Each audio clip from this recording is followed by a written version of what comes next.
up, everybody? And it's another season and another episode of Zetro's Toxic Vault. It's been a while, hasn't it, Walt? Wow. I didn't think we did one last year at all. Maybe one or two because I was kind of busy on the road last year. But haven't really spent much time in the vault. But it looks like I've got a lot of time on my hands now. So I'm going to be able to do some episodes. Everybody wants to hear. Everyone's been waiting. And you know what? We didn't even know if the Toxic Vault was going to come back because you had to think about everything. I did have to think about everything, and I felt that, because we have spent so much time over the last few years kind of building this, and a lot of people really like what we do here. I wasn't decided if I was going to do it again, and then I said, you know what? Too much has gone into it, so what do you say we do it again? Springtime. Right. A time for new beginnings. Time for new beginnings, exactly.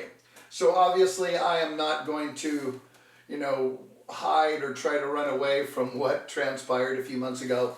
I've been very transparent with everybody my whole life, all you fans, everybody. So I want you, to know kind of not necessarily what happened, but at least explain myself a little bit from my side. First of all, I want to thank all of you guys. I want to thank all of you fans that have supported me and have come to the shows to see me and see the band, not just me, see the band in the last 10 years, all the bands we've played with, all the festivals, all the promoters. Thank you. I would have never thought when I was a kid that I was able to, live a dream like this. So I want to thank everybody that has made that dream possible. So now, on to it. You're no spring chicken, so... Right. I've been doing this. So I've been doing this since 1986. 1986, June, I joined Exodus for the very first time. I was 22 years old. I'm now 61. So to have kind of a roller coaster ride of music has actually been kind of exciting, kept my life going, and certain things happen and certain things go on and you kind of have to deal with them as they happen. Good and bad, just like life. Like anything. So when it did go down, and again, I kind of clarified, I did not quit. I was let go. And when it did go down, I don't read much of what goes on the internet. With no disrespect to anybody, I don't give a fuck what anybody thinks about me. You know what I mean? Or what you say.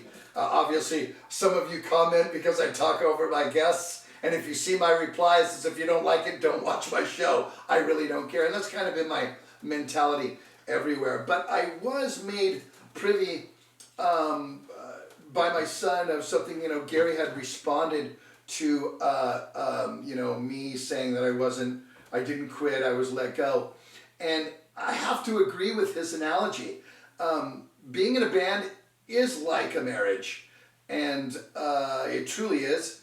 And the marriage was over, and it was. Now, I was never going to quit, meaning maybe I guess I would never leave the marriage, for whatever reason. But I truly think that it was probably the right thing for me, especially, and I hope it's the right thing for them as well. But for me, people think, they were calling me, my friends and my family, asking me if I was okay.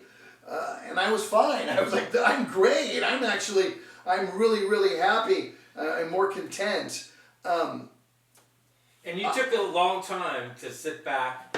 I did. And again, this has been because we're in April now, and this went down in January, and actually I knew in December. I knew before anybody knew, before it was announced. So, and I was cool with it. I really was. I think I'm going to miss you guys. I really am. But for me, my life has changed a lot. What I liked when I was younger, in my 20s, in my 30s, are not necessarily what I'm into anymore. I love my family. I came home and got married, to Vicky, and who I've been with for 17 years, and she is the love of my life. And you know how hard it is to go away from the love of my life at this point, at 61 years old, for 5 weeks, 6 weeks at a time. It wasn't easy for me, even though it may not have shown on stage. And it definitely didn't show when I was with you guys, with you fans, and anybody to approach me, because I would never want anyone to have an awful experience with me. But I think it was time, honestly, and I had told Gary and I told them that I would like to do this till I was 70 and probably not much more than that. But I think in the back of my mind, I think I was kind of already done with the rigorous life of touring and going at dun da dun da dun da dun da da, you know, because it's very demanding and the business doesn't care about what you have going on. You know, give you an example. In 2016, my mother died and I was in El Salvador on tour. I should have been at her bedside, but I wasn't because I had to do this. You know, I've had dogs pass. I've missed graduations from my children. Any musician that been in my position can absolutely relate with this because it's part of it. And it's a lot of times people don't necessarily think of that. And then there's the guys, there's the musicians that really like to do this. And, you know, they'll go out and they'll hit it hard. They'll go from one thing to another. Zach Wilde, you are a beast. You are an absolute beast. Zach goes from playing with Ozzy and he does Black Label Society, he does the Jimi Hendrix Experience, he does Zach Sabbath. He goes boom, boom, boom, boom, boom. Hats off to you, bro, because I don't think I had the mentality to do that, you know. And people like Lemmy that have just dedicated themselves to the business, and a month before he passed, he was on stage. And that's great if that's your mentality. But I changed over the past few years, even in the last 10 years since I've been back, and I think I'm more interested in what's going on in my house and around what I'm doing. You know, here I like to see my dogs every day. I have 3 pugs that I absolutely love. I have a grandson now. You guys know Cody and Nick from Hatriot. You know, I never get to see them. You know, I want to see my wife every day. I want to sleep in my bed every day. It's been like something that mentally has gone on and changed. But again, I would have never quit because I'm not a quitter in that type of respect. Everybody's, oh, well, you quit in 2004. No, I had to leave the band because I had a union job, 3 little kids, and a wife, and I was trying to balance working as a foreman as a union job, being a father, coaching baseball and soccer, and being a husband and playing in Exodus. And I couldn't balance all 3. The thing that I loved the most was playing in Exodus, but unfortunately, it could not take care of my wife and my kids and ballerina sign-ups, baseball sign-ups. You know, the business wasn't paying that much at the time, so I needed to go and take care of my family. And that's, so if anybody want to know, that's the explanation why in 2004 I had to abruptly leave. My boss actually told me, Rockstar, if you go on the next tour, you're probably going to come back to no job. I couldn't do that. I could not afford that. So that's what has happened there. So coming back into the band in 2014, kids are grown. I'm set in my job. I was very, very excited. And again, I had a really good time over the last 10 years playing in the band. And it was just, you know, it was one of those things that I have to say, you know, I'm kind of glad that I've ended up where I'm at right now, Walt. I don't like airports anymore. I don't like sleeping on the tour bus anymore. You know, it's a long day. And I think back in the day, like when we were on tour in the 80s, we were little party animals and testosterone. Everything that moved was like everything on a mirror got consumed, everything in a bottle got consumed. And I think the distraction was that. Let's move forward 40 years, and I'm an older man. I even, during the week at home, I get up at 5:30 in the morning. So on tour, even if I go to bed at 3, I'm up at 8:30. If you don't play until 9:45, that's 12 hours to be sitting on a bus watching TV. And you don't wake up with a hangover I don't drink and I don't do drugs, you know, and recently those who know that I smoke weed, unfortunately I had to put it down because it's affecting my health as well. It's affecting how I breathe. So I'm a good, you know, I'm the hardest judge on myself on everything.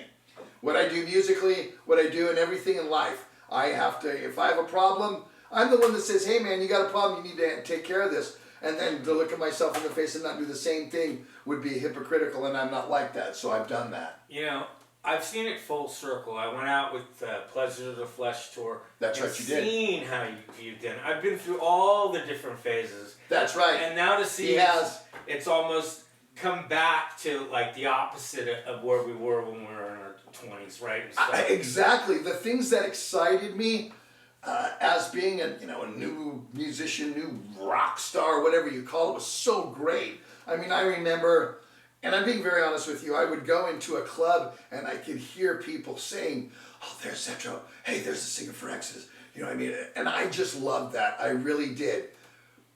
Towards the end, I didn't love it that much anymore. It didn't make that much deal to me. It wasn't as exciting as it was before. So I'm not saying that this was a decision that I would have made, but I'm saying for myself and to have a few months to look at it, it was definitely the right decision. Now, I think, I was telling Walter earlier, I like looking at the glass half full, not half empty. And those of you that got to see me in the last 10 years play with the band, and there was many opportunities because over the last 10 years we've been on the road. Other than the pandemic years, we have been hitting it very, very, very hard. So if you didn't get to see me, then you didn't try that hard. But I look at it now as, what about all you guys that are big fans of Rob's era? You know, just think, now you get to come back and see Rob maybe for the next 10 years, you know, and see him, you know, continue on. So if you were fans of his era, like you were fans of my era or both eras, I know there's some of you, is it I'm Zetro or I'm Rob or whatever, I'm cool with whatever Exodus does. I get it, and I totally understand that, and I respect every one of you for those things. But now think, maybe for the last part of the band, they get, you know, to enjoy Rob and Rob's era of the band. I mean, Gary's going to continue to write music and record music, and Gary Holt doesn't know how to write a shitty riff. Okay, so you Exodus fans know what you're going to get from that, and that's what I have to say. It continues. Will I ever grace the stage with them? No, definitely not. I think it's been done. This was the third time that I had joined the band, so I think it would be a bit redundant to try to do this again. So just so you guys want to know, I have no desire to do that ever again. It's been done.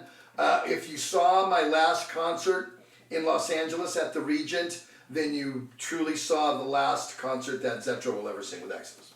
I'd like to go back to that interview that you said that Gary had said, because I've read it also, but also Gary said something very true, that his second favorite Exodus album was Persona Non Grata, your last one. So you're just going out on top of vocally as you perform, and your performances are always spot on. Well, I have to say this. If you saw us on the last tour with Havoc, then honestly I was singing better than I've ever sung through the years. I really was in a point. So I don't feel that it was something that, vocally, it definitely wasn't how I did my job. I did my job quite well, and even they'll tell you that. And the fans, you guys know that. I bring it every time I come. I bring it, and that's just the way it is. And if you walk up to me for a picture or an autograph, I never would say no, and I've never pushed you guys away. I would hang out and talk to you about stuff. How many of you fans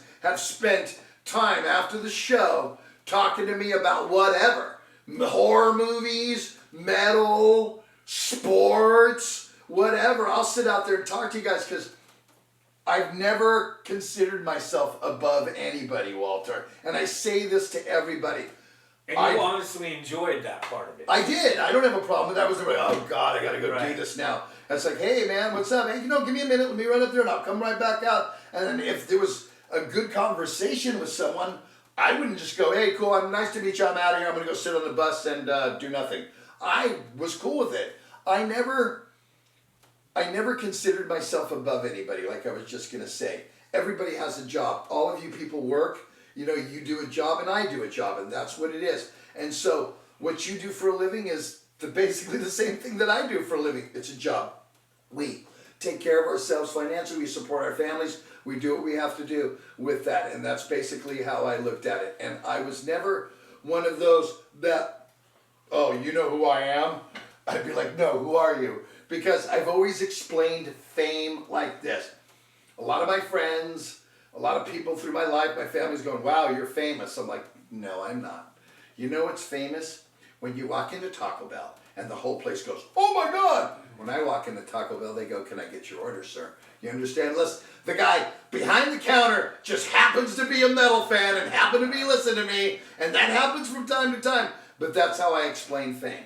And I always told myself, before this ever went down, before Legacy, before Metal Warrior, before anything that I ever did, if I was ever awarded this life, that I would never treat anybody, I would never look down or be mean to them. I would never make sure that your experience with me would discourage you from continuing to listen to my music because I was just not so distant or just such a dickhead, you know, for whatever reason. I wouldn't do that. I'm not like that to people. You come up to me, I'm very approachable. You walk to me on the street, if I bump into you, I'll say, excuse me, I don't care who you are. I'm not above that. I never have been, you know, and I think people who know me relate that to me very well. So, you're one of the guys that is Zetro when we're here now, in the hallway, going out to the car, going to the dog park this morning.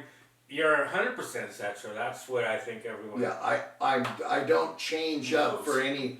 I'm who I am. In fact, anybody who's been a fan of this show, we have what, Tim, 400 episodes up or something like that. Over that, So there's yeah. been a ton of episodes the way you see the way I carry myself. There's no facade there, you guys. There's nothing that I'm doing that, you know, like backstage all of a sudden he turns into this tyrant monster. You know, I am who I am, and that's the way it is. And I think I'm a straight shooter, and I'm very honest and with everyone about everything. So, All right, and you know, let's just say those are the positive things. You're on stage, you're enjoying it, you enjoy interacting with the fans.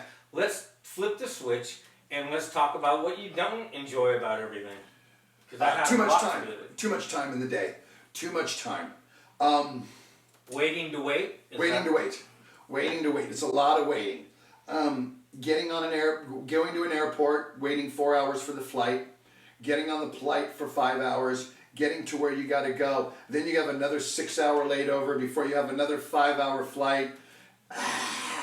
And line one, line two, security this, security that. I'm just, I don't have the patience for that anymore. The bus, I know this sounds very pompous. I was very fortunate to get to tour in a bus. I know bands that do not tour in buses. My son Hatred, Cody and Nick, they went out for 7 weeks in a van, and some nights had to sleep in that van. And I never did that. But for me, the bunk started to be very, very uncomfortable. And the only time I could get in there was when I truly had to sleep. But as soon as I woke up, I got out. So there's too much time in a day for you to go to museums or comic book stores or me to go buy toys and whatever I do on the road. There's just a lot of downtime.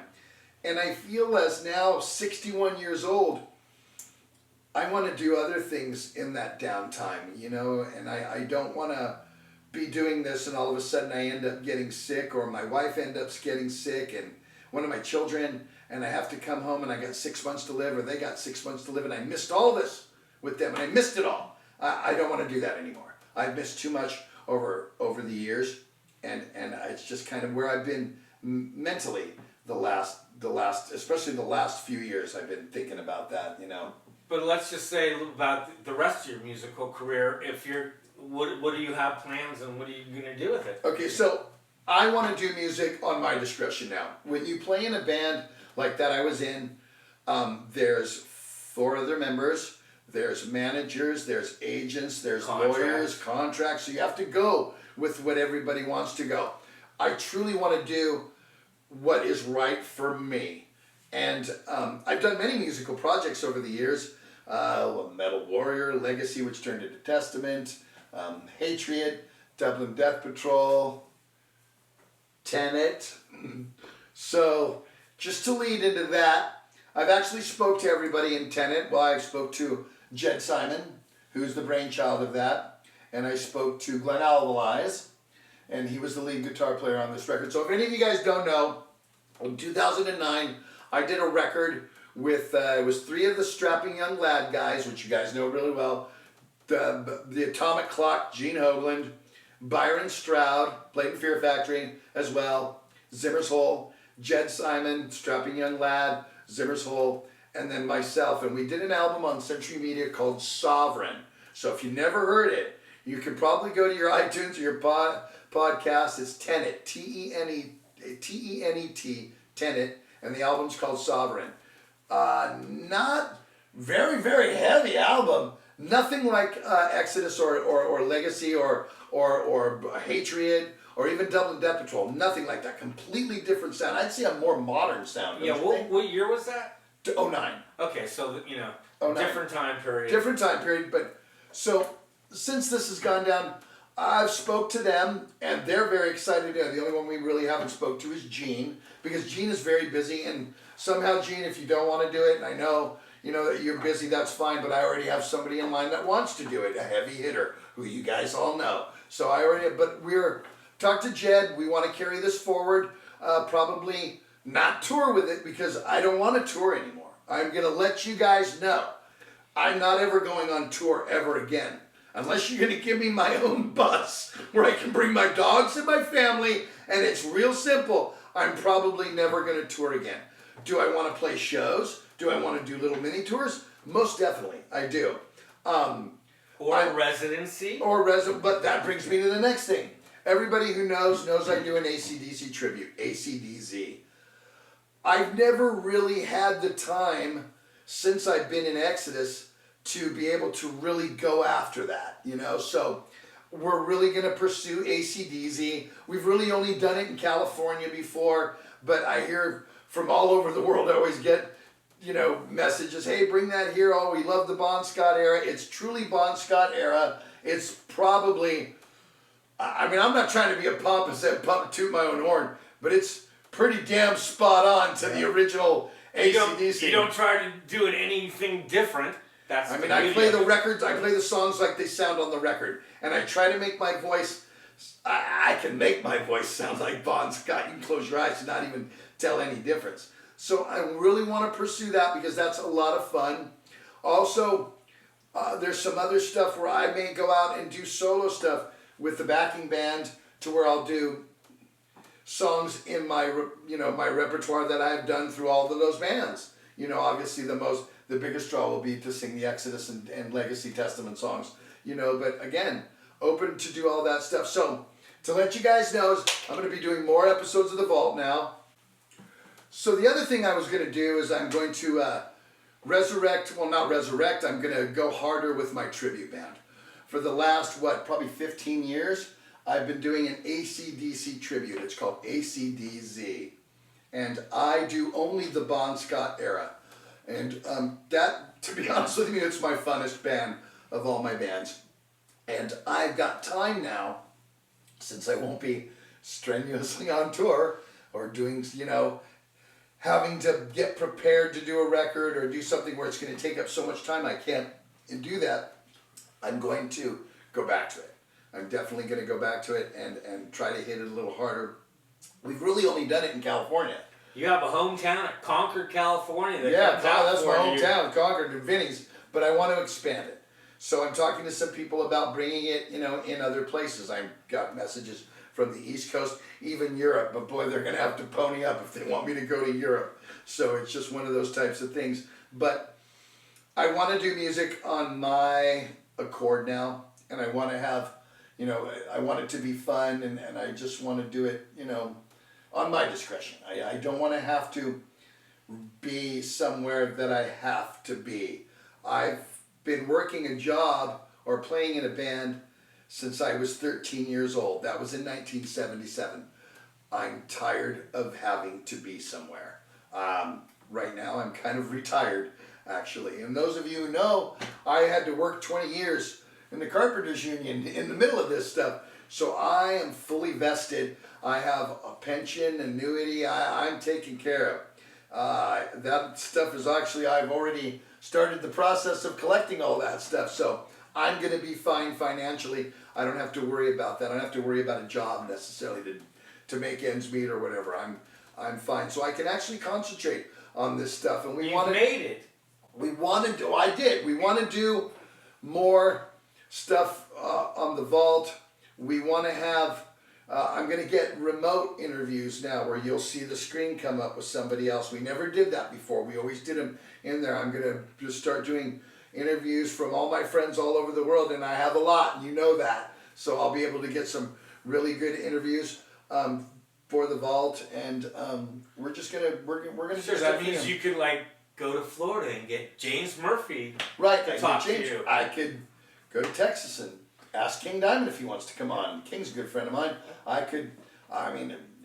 All these doors. I you could didn't call have. JD. He's in New York from Black Label Society. I'm sure JD would come on. You know, I could get so many people and my friends on here that I couldn't necessarily get unless they were in town, because I always like to interview them one-on-one. But this will be much more accessible for me, and I truly want to do that. So this episode. You'll continue doing movie reviews. Oh, you guys Having can hate Craig all my. I've been going to Bearhorst- the movies a lot lately. Believe me, I've had time on my hands. Have So, Craig Bearhorst come in here and do some album reviews. you know what I mean? Well, I'll get Craig Bearhorst in here. We'll do some more album. You know, we'll spotlight records. You know, like we have done in the past. He's really good at that, and we love having him here on the show doing that. So there's going to be a lot more of this going on. Again, I'm going to fully put this in. We are planning on at least releasing 2 episodes every month from here on out. So that's what we'll be doing. Again, comment, send us stuff. Walter and I will do an episode where we talk about your comments and that sort of thing. I'm actually trying to figure out a way where I can set up a mic and sing kind of karaoke style and maybe go over some of the songs that you never heard Exodus play live, or me sing with Testament, or Dublin Death Patrol songs, or even Hatred songs, or somebody else's songs, or whatever. So Tim here and Walter, we're going to expand the show. So with this new season that we're starting, we're going to change the format a little bit. I mean, you'll always be able to see it on YouTube, but we're going to get on Apple. We're going to start getting it on podcasts and Spotify and things like that. So there'll be different platforms that you can listen to it on. You don't More of a choice. Well, a lot of people have told me that they hook up to YouTube even they're at work just to listen to it, not necessarily watch it. So you'll be able to do those sort of things. You're always going to be able to watch it. I've always wanted a visual. I just didn't want a podcast where it was just audio. I know people that do that, and that's cool, and I've done those. But I really like the actual interaction with the camera. And again, this all would not be possible if I wasn't married to the woman I am. I mean, Vicky has been very supportive of everything, through the good, through the bad. When I'm on tour, she takes care of me, takes care of all my baggage that goes on. She handles all the dogs. So, yeah, like I always say, behind every good man is a good woman, and I'm very fortunate to have her. I love her more than anything I've ever known, anybody I've ever met in my life. That's why she is my best friend, and I have to thank her, obviously, for keeping me together through these times, and then encouraging me to continue to do what I do, what I've done since I was 19 years old, so. And just right now, you got to think, and she got to be with her during this time. Right. Well, we got married, and then we haven't been, I haven't had to go on the road for obvious reasons. So it's good. So I just wanted this very first episode to clear up anything. So if you guys were thinking, oh man, I wonder how he's feeling, well, I'm fine. I'm actually 100%. I'm great, and I couldn't be any better, to be honest with you. And you'll be great, bigger horizons and things for me going on. So this isn't the funeral. Oh no. There's no funeral. There's that. You can't kill me. I'm already dead. Come on, what are you talking about? I just wanted to be able, because I know a lot of people would speculate. What happened, what going on. I would never get into that. Obviously, if it's a marriage that dissolved, there's issues on both sides, and I would never disclose that ever. That's nobody's business but mine and the other guys in the band, and that's where it's going to stay forever. You know, I'm not the type that goes and cries and points the finger. I've never been in that. With that being said, I know that metal has changed a lot, and I remember in the 80s we were metal's little darlings, weren't we? Well, it's different now. It's Slaughter to Prevail. It's Falling in Reverse. It's Knocked Loose. It's Sleep Token. They're the new genre of metal. Even Lamb of God. I mean, they haven't been around since the 80s, so it's their time. And it's another time, you know, that you get. And so I've accepted that as well. You know, you get your time, and it'll always be nostalgic. You'll always be able, for the most part, to go see people that you grew up listening to in high school and that sort of thing. But, you know, there's always that new that's going to come in and rule the roost. And I think it's their time now. It's their time. We had our time, Walt. We did have our time, you know, and we had a great time doing it. But it's just, you know, thrash metal, it's not necessarily our time anymore. You know, it's kind of been done, you know, and you know. There's a handful of groups out there touring and making a living out of it, but you have to really work at it. You have to really work at it. It's really not. It's not. You have to totally grind and hit it. And it's great when you're younger. It's okay. You don't think about those things.